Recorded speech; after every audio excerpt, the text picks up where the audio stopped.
우리가 부른 찬양에 우리 주만 믿으면 모두 구원을 얻으며 예수 앞에 나오면 죄사함 받으며 예수 앞에 나올 때 은총을 받으며 예수 앞에 설 때에 흰옷을 입으며 라고 말씀하고 있습니다. 오늘 전도 헌신 예배입니다. 지금 우리가 여기에 있지만 우리 모두에게 있는 부담이 있다고 한다면 그는 전도한다라고 하는 것에 대한 부담, 또한 전도가 어렵다라고 느껴지는 것입니다. 전도가 어려운 것일까요? 아니면 내가 전도하는 것이 부담스러운 것일까요? 아마 둘 다일 것입니다. 왜 전도가 어려운 것일까요? 혹시 저 사람이 구원받는다라는 사실이 내가 전도하는 것으로 저 사람이 구원을 받는다라고 하는 것은 참 불가능한 일일지도 모른다라고 생각하기 때문은 아닐까요? 전도가 내가 저 사람의 구원까지 책임져야 한다라는 생각이 들기 때문은 아닌지 모르겠습니다. 아까도 언급한 것과 같이 전도는 예수님을 다른 사람에게 전하는 것입니다. 예수님을 전하는 것은 왜 하는 것입니까? 그것은 그 사람을 구원시키기 위함이죠. 그렇다고 한다면 하나님이 사람을 구원하는 방법이나 사람이 예수님을 믿고 구원받는 길이 어렵게 만들었을까요? 아니면 쉽게 만들었을까요? 하나님이 우리 사람을 구원하는 방법을, 사람이 구원을 얻는 방법을 굉장히 어려운 길로 이것하고 저것하고 이것 수많은 것을 다 한다며야 구원을 얻도록 만들었을까요? 아니면 하나님께서 우리 사람을 구원하는 길을 단순하게 간단하게 만들었을까요? 구원의 확신에 대해서 고민하는 분의 얘기를 들으면서 이런 생각이 들었습니다. 이 자리에 계신 많은 분들, 우리 교인들 중에 구원의 확신이 없는 사람들의 수많은 생각 가운데 있는 게 뭘까? 구원을 받는 방법이 너무 어렵다라고 느끼는 것은 아닐까? 먼저 사람을 구원하시기를 원하는 아버지의 마음을 한번 생각해 보시기 바랍니다. 5월 25일이 무슨 달인 줄 아세요? 한국으로 5월 25일은 실종 아동의 날입니다. 아이를 잃어버린 사람들을 위한, 그 부모를 위한 날이 실종 아동의 날이에요. 한국에서 사람을 잃어버리면, 아이를 잃어버리면 99%는 찾아요. 근데 1%는 아이를 잃어버립니다. 5월 25일은 그 아이를 잃어버린 부모님들의 날인데, 설교를 준비하면서 그 아버지들의 마음을 이렇게 쭉 읽어봤어요. 근데 아이를 잃어버린 부모님들의 특징 중에 하나가 뭐냐면 이사를 못 간다라는 것입니다. 왜 못 가요? 혹시나 아이가 그 집으로 찾아올까봐 이사를 못 가는 거예요. 그 집 대문, 다른 집들은 다 색깔을 칠하고 그래도 그 아이를 잃어버릴 때 그 대문 색깔을 바라면 또 칠하지, 다른 색깔로 칠하지 못한다라는 것입니다. 구원이 이와 같습니다. 구원은 하나님이 잃어버렸던 사람을 다시 찾는 거예요. 잃어버린 아들을 찾는 아버지가 아들이 집으로 돌아오는 길을 어렵게 만들겠습니까? 잃어버렸던 자식이 다시 집으로 돌아오는 그 길을 미로처럼 만들겠습니까? 근데 우리는 미로이기를 원한다라는 거예요. 미로였으면 좋겠다라는 거예요. 왜? 그래야 내가 구원 못 받은 것 같으니까. 구원이 어렵고 복잡해야 구원을 받았나 못 받았나 나도 헷갈릴 수 있으니까. 억지로 우리는 구원으로 가는 길이 복잡하다라고 느끼면서 지내고 있지는 않는가라는 생각을 합니다. 아이를 엄하게 키운 아버지가 계셨습니다. 아이들은 놀고 뛰놀고면서 그래야 되는데 이 아버지는 아이를 좀 엄하게 키우셨어요. 결국 견디지 못한 이 아이가 사춘기 때 집을 가출하고 말았습니다. 아이는 가출하자 자유를 느꼈어요. 그래서 마음껏 자기 하고 싶은 대로 하며 살았습니다. 나쁜 친구들과 어울렸어요. 나쁜 일을 하기 시작했습니다. 이 아이가 하는 일들은 아버지가 원치 않았던 일들이었기 때문에 이 아이의 생각에 우리 아버지는 더 이상 나를 자식으로 생각하지 않을 것이다 라고 생각을 했어요. 이 아이는 몸에다가 나쁜 애들이 그리기 시작했던 문신을 하기 시작했어요. 아이는 우리 아버지는 더 이상 나를 생각하지 않을 거라고 생각을 했어요. 그런데 아이의 아버지는 어땠을까요? 아이가 다닐 만한 곳에 전봇대마다 아이의 사진을 붙였습니다. 아버지는 아이가 숨어 있을 만한 불량배들이 있는 곳에 위험하다라고 하는 생각을 하면서도 찾아가서 아이가 있는지 확인하였습니다. 이 아버지가 아이가 돌아올까봐 이사도 가지를 못했습니다. 아이가 어느 날 그렇게 살다가 아버지가 그리웠습니다. 어머니가 해주는 밥이 그리웠습니다. 집밥이 그리웠습니다. 그런데 아이가 생각하길 아버지가 자신을 받아주려면 예전에 아버지가 원했던 그 법들을 다 지켜야만이 아버지가 나를 받아줄 것이다 라고 생각하니까 아버지한테 가는 게 두려운 거예요. 아버지가 이 아들이 다시 집으로 돌아오는데 조건을 걸까요, 안 걸까요? 아들은 아버지가 떠나 아버지가 그렇게 싫어하는 문신을 했는데 아버지가 이 아들이 문신을 다 지운 다음에야 내 아들로 받아주겠다고 할까요? 아니면 그냥 받아줄까요? 그런데 이 아이는 자기가 문신을 다 지워야 아버지가 받아줄 것이다 라고 생각을 했습니다. 어떻게 생각하세요? 이 아들의 나쁜 행동이 아버지에게 돌아갈 수 있는 장애물이 될 수 있습니까? 이 아이의 몸에 그려져 있는 문신이 아버지와 이 아들의 관계를 다시 회복하는데 문제가 될 수 있을까요? 아들이 만약에 마약 중독에 빠졌다고 한다면 그것 때문에 아버지가 이 아들을 못 받아줄까요? 이 아들이 알코올 중독에 빠졌다고 한다면 어떨까요? 이 아들이 나쁜 병에 걸렸다고 한다면 어떨까요? 어떻게 생각하세요?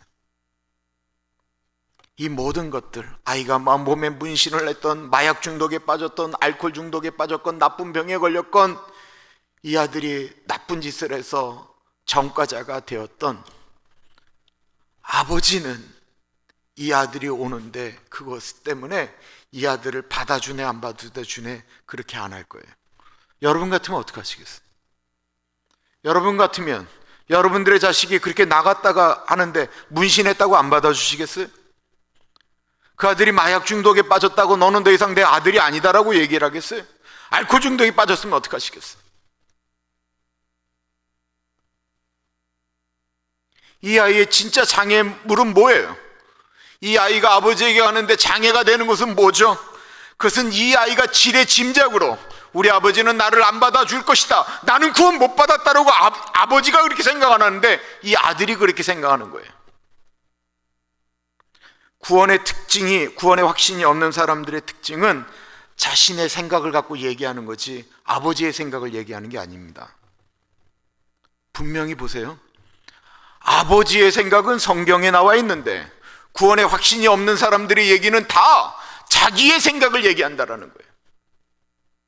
자기의 생각. 자기가 생각할 때, 내가 나를 생각할 때, 나의 행동을 볼 때, 나라는 것을 볼 때 나는 절대로 구원을 받을 수 없다라는 거예요. 그거는 본인의 생각이지 아버지의 생각은 아니다라는 것입니다. 이 아이는 아버지의 생각을 자신이 안다고 생각해서 아버지에게 아예 갈 생각을 못하는 것입니다. 이 아이가 해야 될 일은 뭐죠? 문신 지우고 아버지한테 갈까요? 그냥 아버지한테 가면 되는 거예요. 다른 방법이, 이 아들하고 아버지가 해결될 다른 방법이 있나요? 아니요, 없어요. 이 아들이 아버지에게 오는 것 외에는 방법이 없어요. 전도는 무엇입니까? 이 아버지의 생각을, 아들이 아버지의 생각을 모르니까 아버지의 생각을 대신 전달해 주는 게 전도라는 것입니다. 아버지는 아들이 가장 빠르게 자신에게 돌아오기만을 기다립니다. 대역 죄인이라고 할지라도, 마약쟁이가 됐다 할지라도, 알코올 중독으로 헤맨다 할지라도 이 아버지가 원하는 것은 오는 거예요. 기다리시는 거예요. 구원은 무엇입니까? 죄인 된 사람들이 하나님 아버지께로 돌아오는 거예요. 구원이 복잡합니까? 여러분, 구원이 복잡해요? 하나님이 우리 사람이 구원을 받는 길을 정말 복잡하게 만드셨습니까? 구원의 구조는 아주 간단합니다. 구원은 우리를 찾아오셨고 우리에게 손을 내미시는 하나님의 손을 잡는 거예요. 그런데 왜 구원이 이렇게 어렵게 느껴지는 것일까요? 그것은 마귀가 우리에게 끊임없이 하나님의 손을 못 잡도록 만들기 때문에 그렇습니다. 마귀는 창조 때부터 우리 인간이 구원을 받지 못하도록 늘 방해했습니다. 아담과 하와가 하나님이 만드신 완벽한 에덴 동산에서 아름답게 살기를 원했어요. 하나님과 교제하며 살기를 원했는데 아담과 하와가 죄를 짓고 타락하도록 유혹을 합니다. 하나님은 창세기 2장에 여호와 하나님이 그 사람에게 명하여 이르시되 동산 각종 나무의 열매는 내가 임의로 먹되 선악을 알게 하는 나무의 열매는 먹지 말라. 내가 먹는 날에는 반드시 죽이리라 하셨습니다. 그런데 사단은 거짓말로 하와를 유혹해서 선악과를 먹으면 너희가 하나님처럼 된다라고 이야기하자 하나님의 말씀이 아닌 이 하와와 아담이 자기의 생각으로 선악과를 보는 거예요. 하나님의 말씀으로 봐야 되는데 자기의 생각으로 보니까 보암직도 하고 먹음직스럽다 하기도 지혜롭게도 말로만 기가 막힌 과일로 보였다라는 거예요. 자기의 생각으로 보니까.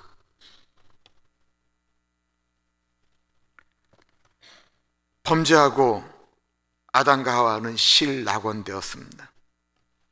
인간이 범죄하여 에덴 동산을 떠나려고 할 때 하나님은 사람을 구원할 방법을 찾으셨습니다. 이미 인간의 범죄한 창세기 3장의 하나님의 계획을 보십시오. 창세기 3장 15절 원시복음이라고 하는 말씀입니다. 내가 너로 여자와 원수가 되게 하고 내 후손도 여자의 후손과 원수가 되게 하리니 여자의 후손은 내 머리를 상하게 할 것이요 너는 그의 발꿈치를 상하게 할 것이니라 하시고, 하나님은 아담과 하와가 범죄한 그 순간에 그 사람을 구원할 계획을 갖고 계셨다라는 것입니다. 그것은 여자의 후손을 통해서 이 사단의 머리를 깨고 구원하시겠다라는 것이었습니다. 사람들이 구원받는 길은 하나님께로 다시 돌아오는 것이죠. 그런데 사단은 더 끊임없이 인간이 범죄하도록 만들었습니다. 사단은 계속해서 인간이 하나님과 멀어지도록 만들었습니다.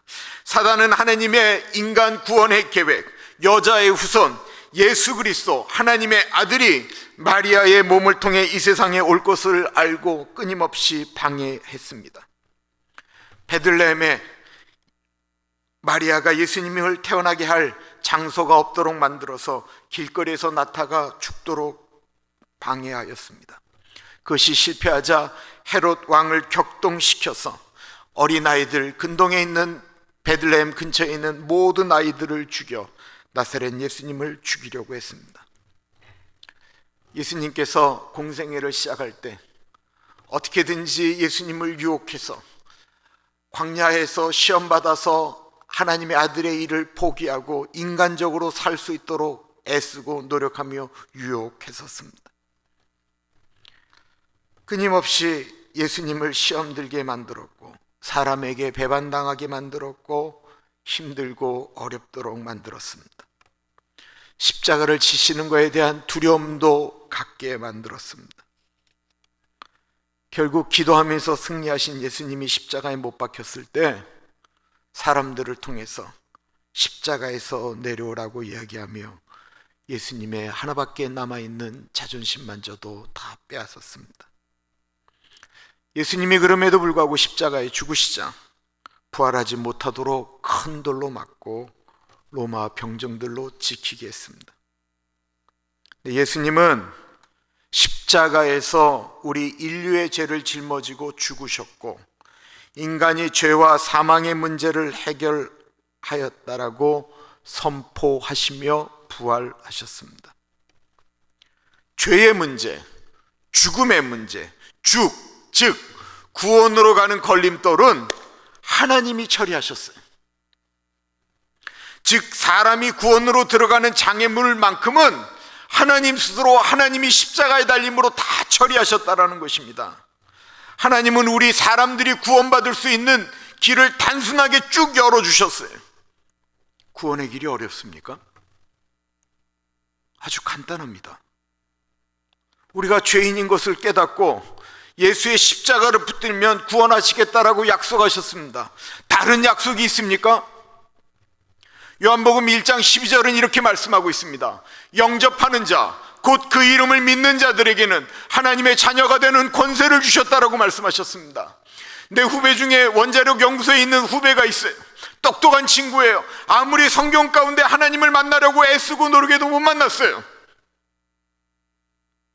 방언을 달라고 기도하고 울며 불며 기도하는데도 못 만나다가 요한복음 1장 12절에 있는 이 말씀, 영접하는 자, 내가 예수님을 영접했는데 내가 영접하면 내가 하나님의 자녀가 되는 권세를 주셨다고? 그 말을 믿고 예수님 영접했어요. 요한복음 3장 16절 우리가 읽은 말씀, 하나님이 세상을 이처럼 사랑하사 독생자를 주셨으니 이는 그를 믿는 자마다 멸망하지 않고 영생을 얻게 하려 하신다고 말씀하셨습니다. 요한복음 3장 18절 말씀, 그를 믿는 자는 심판을 받지 아니하는 것이요 믿지 아니하는 자는 하나님의 독생자 이름을 믿지 아니하므로 벌써 심판을 받은 것이니라. 그를 믿는 자는 심판을 받지 아니하는 것이요 믿지 아니하는 자는 하나님의 독생자 이름을 믿지 아니하므로 벌써 심판을 받은 것이니라. 이 구원의 조건에 유일한 이야기 하나는 믿음을 이야기하고 있습니다. 요한복음 5장 24절 말씀, 내가 진실로 진실로 너에게 이르노니 내 말을 듣고 또 나 보내신 이를 믿는 자는 영생을 얻었고 심판에 이르지 아니하나니 사망에서 생명으로 옮겼느니라.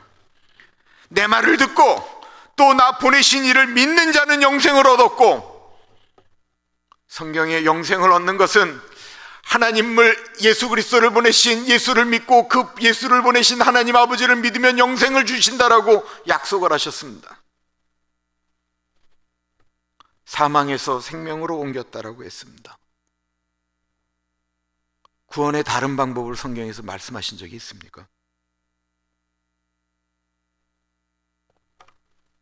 구원은요, 예수님 믿는 거예요.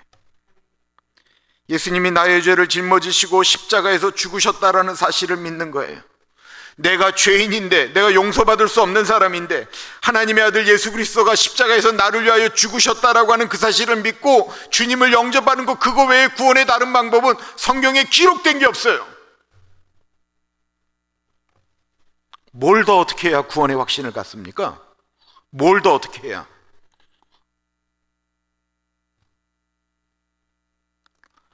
구원으로 가는 길이 어려운 거는 우리가 십자가 못 지는 거 알기 때문에 예수님이 지셨어요.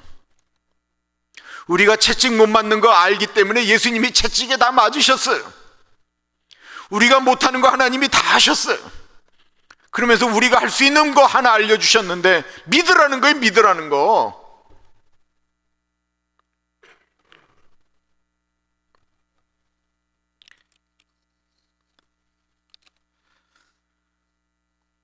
우리 사람이 그 구원의 길로 올 수 있도록 여러 길을 만드신 게 아니고, 여러 길을 만들면 헷갈리시기 때문에 오직 원 웨이, 한 길만을 만드셨습니다.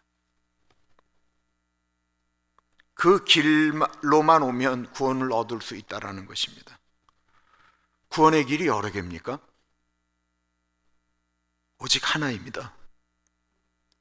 요한복음 14장 6절에 예수께서 이르시되 내가 곧 길이요 진리요 생명이니 나로 말미암지 않고는 아버지께로 올 자가 없느니라. 길이라고 말씀하신 길은 한 길밖에 없다라는 거예요. 예수님께서 길이라는 거예요. 진리도 하나밖에 없다라는 거예요. 예수님이 진리라는 거예요. 생명도 하나밖에 없다라는 거예요. 예수님이 생명이라는 거예요. 그거 외인, 그 길 외에는 다른 길로 와서는 아버지께로 갈 수 없다라고 말씀하고 있습니다. 오늘 우리는 전도 헌신 예배 드립니다. 전도 헌신 예배 왜 드리는 겁니까? 전도라고 하는 게 구원의 길을 전하는 것인데, 이 구원의 길이 복잡하면 우리가 무슨 재주로 전도하겠어요?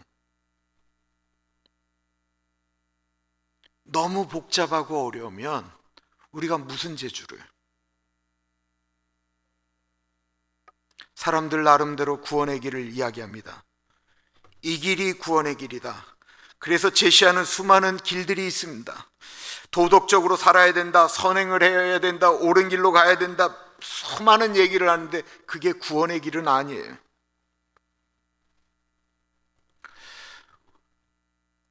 우리가 심판을 받으면 두 가지 심판을 받아요. 하나는 뭐냐면 우리가 예수를 믿나 안 믿느냐를 갖고 구원의 기준이 되어지는 거예요. 예수를 안 믿으면 아예 구원으로 된다 이거 없어요. 그건 끝나는 거예요. 그리고 우리가 예수님을 믿어 구원에 이르러요. 그리고 난 다음에 우리 예수 믿는 사람이 어떻게 살았느냐라고 하는 그 행위를 가지고, 그 열매를 가지고 우리가 또 심판을 받아요. 성경에 나와 있게 그렇게 말씀을 하는데 이걸 거꾸로 생각한다라는 거예요. 어떤 행동을 많이 함으로써 구원을 얻는다고 한다면 뭐하러 예수님이 십자가를 집니까? 우리가 구원받은 다음에 주님의 뜻대로 살라고 애쓰고 노력하는 건 상급에 관련된 일이에요. 상급에 관련된 일. 예수님이 내 안에 계시고 내가 예수님 안에 있으면 열매를 맺어요. 그런데 구원의 확신이 없는 사람들의 마음 가운데 뭐가 있냐면 내 안에 예수가 없는 거예요. 예수가. 아니 이게 자연적인 거잖아요. 예수님이 내 안에, 내가 예수님 안에 있으면 그 사람은 과실을 많이 맺는다고 하잖아요. 예수님이 내 안에 있다라고 하는 건 뭐냐면 내가 예수님이 원하는 방식대로 살아가는 것을 얘기하는 거예요. 근데 그게 없으면 구원의 확신이 없는 거예요.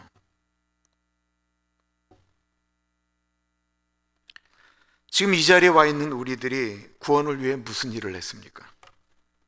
우리는 구원을 선물로 받은 사람들입니다. 우리 중에 누가 도덕적이기 때문에 구원받은 사람이 있어요? 구원은 선물이에요. 하나님이 세상을 이처럼 사랑하사 독생자를 주셨다라고 얘기를 했어요. 하나님이 이 땅에 오신 거지 우리가 하나님께 간 게 아니에요. 에베소서 2장 8절과 9절을 보십시오.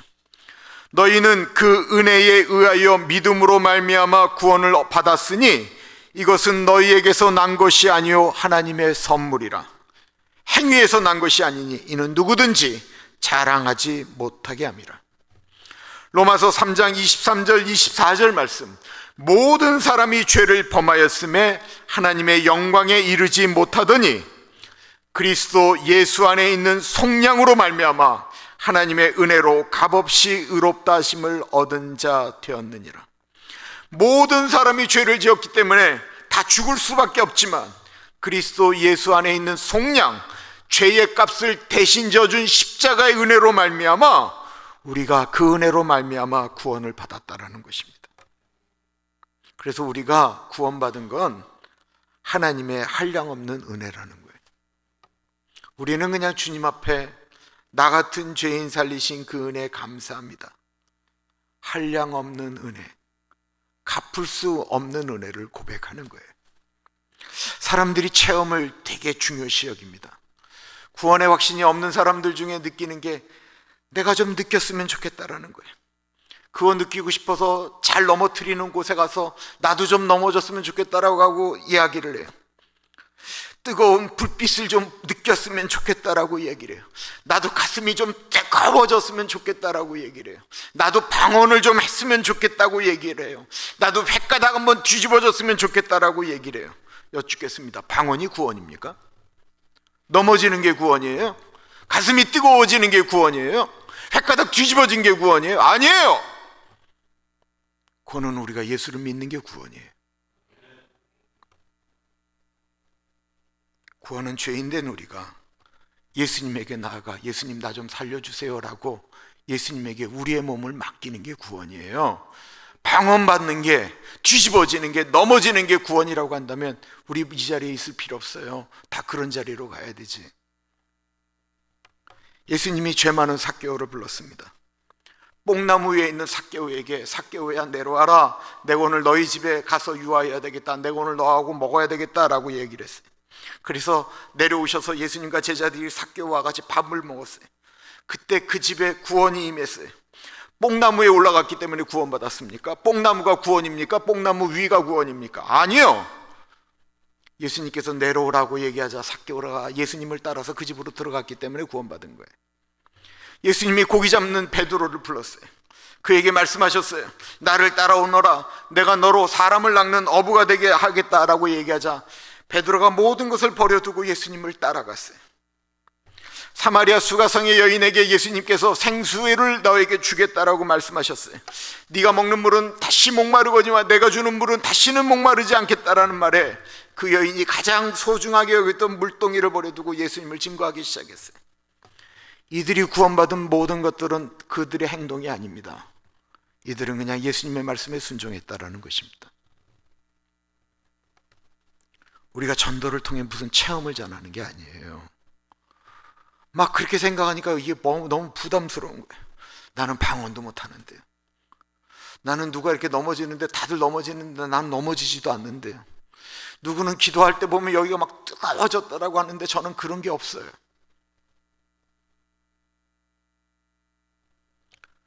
전도는 예수님을 전하는 거예요. 예수님.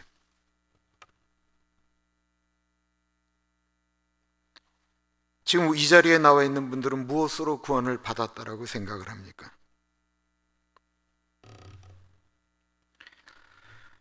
계시록 3장 20절. 오늘 전도 헌신 예배니까 제 소리가 큰 것도 용서해 주시고, 이게 기초적인 얘기를 하는 거니까 좀 이해를 하세요. 그런데 전도는 그래야 되는 거예요. 아무것도 아니에요. 그냥 성경에 나와 있는 구원의 길,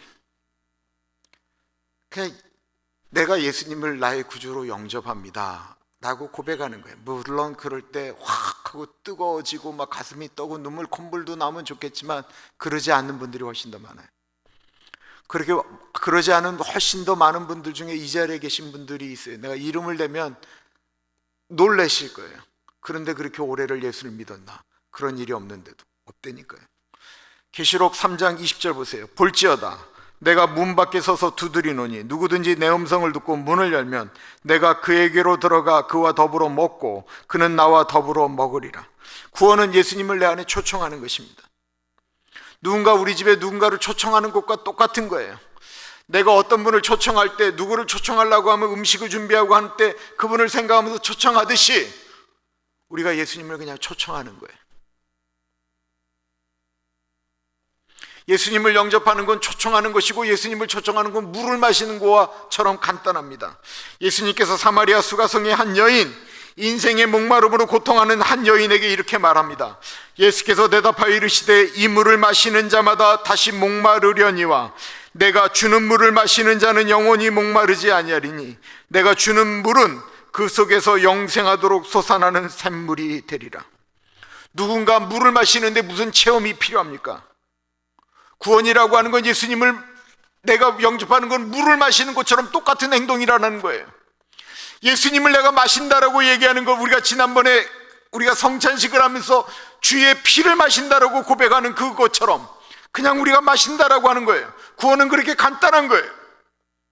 물론 물을 마실 때 찬물을 마시는 것처럼 시원한 분들도 있고, 뜨거운 걸 먹으면서 뜨겁다라고 얘기하는 분들도 있고, 미지근하게 느껴지는 분이 있어요. 그러나 물을 마시는 건 똑같다라는 거예요. 누가 물을 마시는데 체험을 얘기합니까?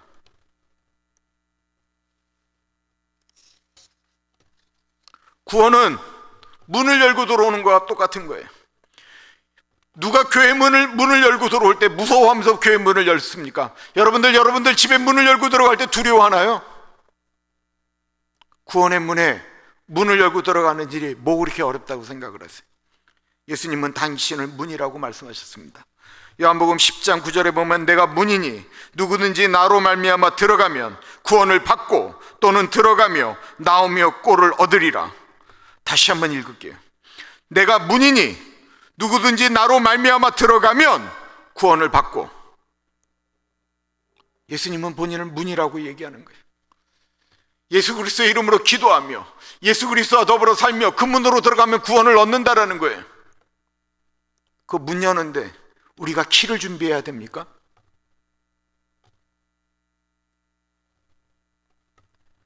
하나님이 구원의 길을 열고 잔치를 벌였습니다. 초청장을 보냈습니다. 그리고 연락을 기다립니다. 연락하는 사람들의 이야기가 다양합니다. 어떤 사람은 전화로 연락을 합니다. 내가 그때 꼭 가겠습니다. 어떤 사람은 리턴 메일을 보냅니다. 그냥 간단하게 마크만 해서 보냅니다.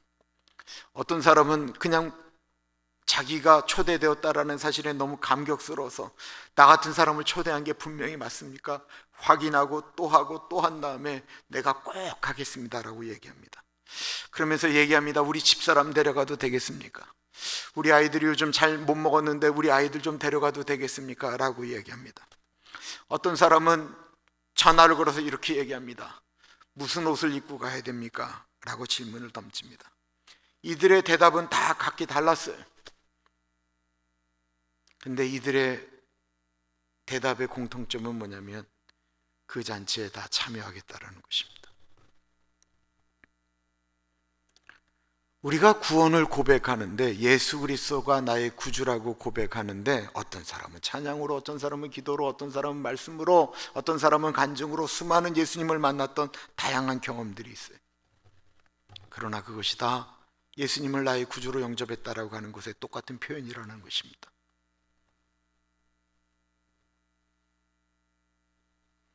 지금까지 구원에 대해서 말씀드렸습니다. 성경에 구원을 어렵게 말한 부분은 사실 없어요. 구원에 대한 얘기는 아주 단순하게 말씀하셨어요. 오직 구원의 한 이름만 나오는 거예요. 예수 그리스도. 죄인이든 가늠한 여인이든 예수님 한편의 악한 강도이든 모두 예수님 앞으로 나아가면 구원을 받았다라고 했습니다. 구원의 길은 하나님께서 활짝 여셨습니다. 우리 인간의 죄와 죽음의 문제는 예수님이 해결하셨습니다. 그런데 한 가지 문제가 있습니다. 구원의 길은 하나님께서 여셨는데 그 구원의 길로 사람을 인도하는 것은 하나님의 사람에게 부탁하셨다라는 것입니다. 이미 죄인된 사람들로 구원받은 사람들, 그 구원의 은총에 감격이 있는 사람들에게 너희들은 가서 모든 족속으로 제자를 삼아 아버지와 아들과 성령의 이름으로 세례를 주고 내가 너희에게 분부한 모든 것을 가르쳐 지키게 하라.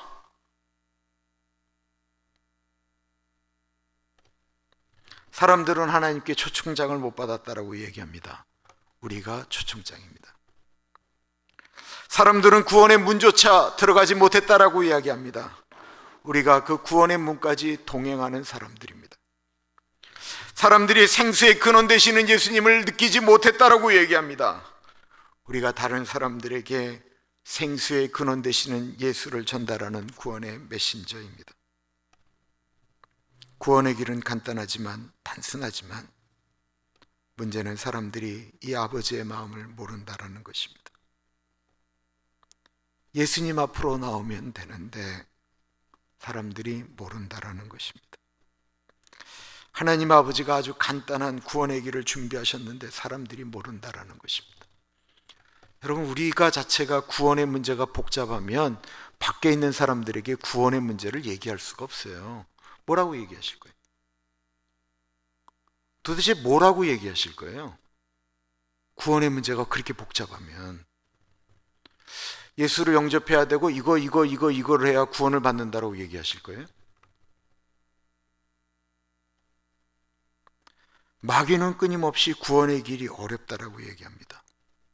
그래서 사람들이 포기하도록 만듭니다. 그렇게 해서 어려우면 전도할 필요도 없어요. 전도는 아버지의 마음을 전달하는 것입니다. 문 앞까지 갈 수 있도록 도와주는 거예요. 예수라는 생수를 마실 수 있도록 도와주는 것입니다. 우리는 죽을 사람 살릴 수 있는 능력 없습니다. 우리가 돈이 많아서 다른 사람들에게 돈을 주면서 그들이 이 세상에 잘 수 있도록 할 능력은 더 없습니다. 그건 그리고 우리의 영역도 아니에요.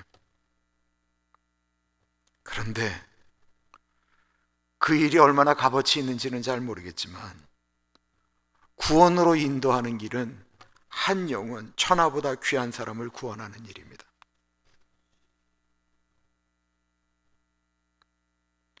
전도부가 모이기 시작하면서 교회에 전도부원이 기도하건 안 하건 사람들이 들어오기 시작했어요. 그리고 우리 전도부원들에게 이 마음을 줬어요. 나이 드신 어른들 찾아가서 구원의 확신에 대해서 물어보자. 대단히 중요한 일이고 복된 길입니다. 그리고 그 복된 길에 우리가 다시 한번 우리의 구원을 점검하면서 그 길에 동행하기를 기도합니다. 존귀하신 하나님, 전도부 헌신 예배 가운데 같이 하여 주시고 하나님 이 자리에 있는 우리 모두들 또 온라인으로 예배드리는 모든 분들의